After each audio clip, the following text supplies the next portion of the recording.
In the name of Allah, the most gracious, the most merciful। 8वीं जमात के प्यारे बच्चों, मैं Nazir Ahmad Khatana upper primary school Mir Maqam Bala से आपकी खिदमत में आवर पास्ट का एक टॉपिक जिसका नाम है द डॉक्ट्राइन ऑफ लैप्स लेके हाजिर हूँ। बेटा, जैसे कि आपको पता है ये चैप्टर हम पढ़ रहे हैं, तो आज इसका एक और टॉपिक है डॉक्ट्राइन ऑफ लैप्स, ये पढ़ेंगे। सबसे पहले हम ये जानने की कोशिश करेंगे डॉक्ट्राइन ऑफ लैप्स हो गया क्या। बेटा, ये तो एक पॉलिसी थी अंग्रेजों की, इसके अंडर क्या क्या करते थे देखो बेटा। The final wave of annexations occurred under Lord Dalhousie, who was the Governor General from 1848 to 1856। बेटा कहते हैं कि लास्ट नहीं, इन्होंने फाइनल लिखा है। फाइनल एनेक्सेशन हो गया किसी का हड़प करना, कोई माल या किसी को का माल खींचना, अपनी तरफ लाना, कब्जा करना।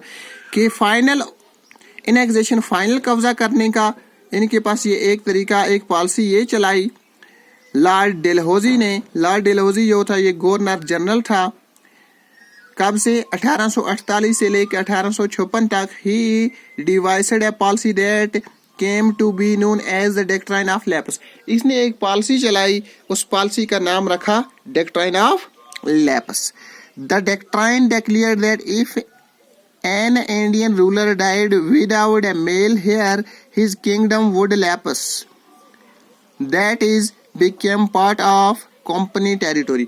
इस पॉलिसी का ये मतलब था, इस पॉलिसी का ये स्लोगन था, इस पॉलिसी का ये नारा था कि अगर कोई इंडियन रूलर ऐसा हो कि जिसके पास उसका हकीकी वारिस ना हो, हकीकी वारिस के बिना ही वो मर जाए, तो उसकी जितनी भी जायदाद होगी या उसका जितना भी माल होगा वो खत्म हो जाएगा अपने आप ही। कैसे खत्म होगा? वो माल नहीं खत्म होगा, यानी कि उसका रूल, उसका राज खत्म हो जाएगा। उसका जो माल होगा, उसकी जो दौलत होगी, वो सीधी कंपनी के कब्जे में चली जाएगी, यानी कि कंपनी टेरिटोरी के कब्जे में चली जाएगी। One kingdom after another was enacted simply by applying this doctrine. कि इसी तरह से एक बादशाहियत के बाद दूसरी बादशाहियत छीन ली लॉर्ड डेलहौजी ने, दूसरी के बाद तीसरी, इसी तरह करते करते ये छीनता गया।